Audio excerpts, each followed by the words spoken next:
My name is Gabriel Cebrowski. The show that I'm part of is called Fridgeworthy. There are 7 of us, and we each have a very different style of art.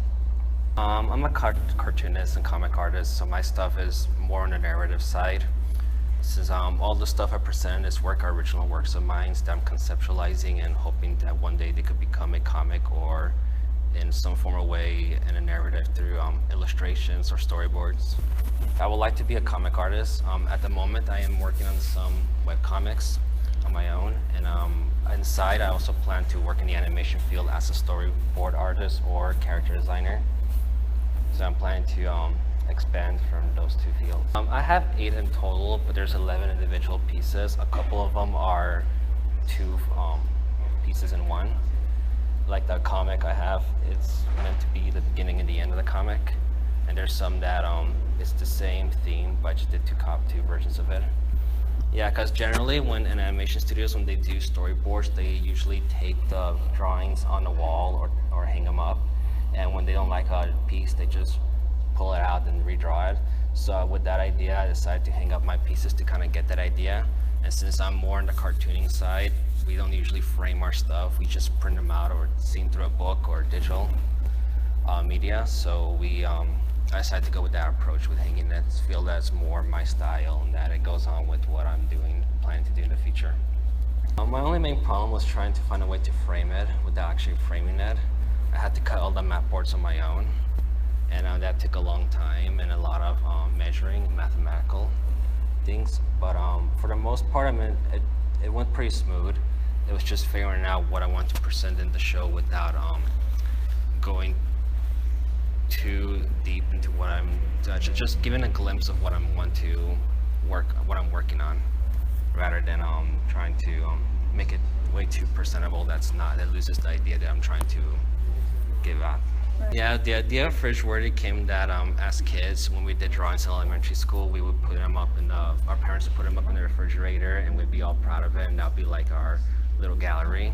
And now that we're growing up, and Gallery 100 is like our last like end game, so we figured that that's kind of our fridge. So we are presenting like our work, like what we did over all our 4 years in school, or depending how long we were here, and presenting our best to our progress and our best to the school. They liked it. I mean, they've been with me ever since I started drawing. Mm-hmm. At first, I kept it a little hidden because I wasn't sure how they'll take it, but they're supportive about me. When they looked at it, they were very nostalgic and saying, "Oh, look how you drew back then compared to now." And it was like a thing for me to try to always improve ever since I started drawing. So they knew the struggle, and they saw that, well, compared to what you did back then to now, you've improved a lot, and you're still, even like 10 years after, you're still going to what you want to do.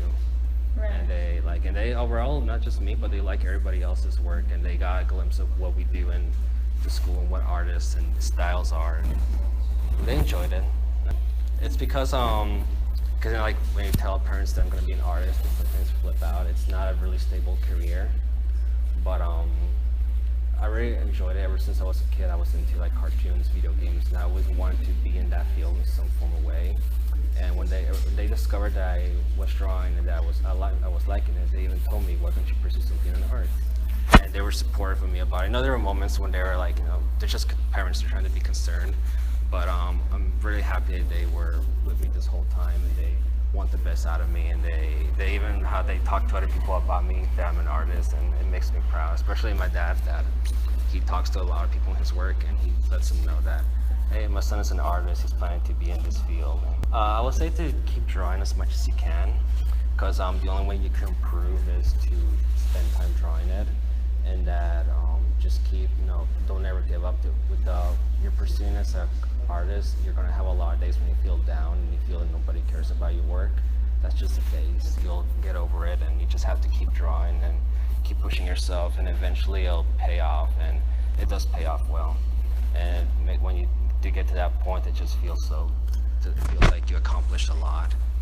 And it's just a long journey, but it's a worthwhile journey. You learn a lot about not just yourself as an artist, but life in general. You learn different stories, different peoples, and it's a really nurturing experience.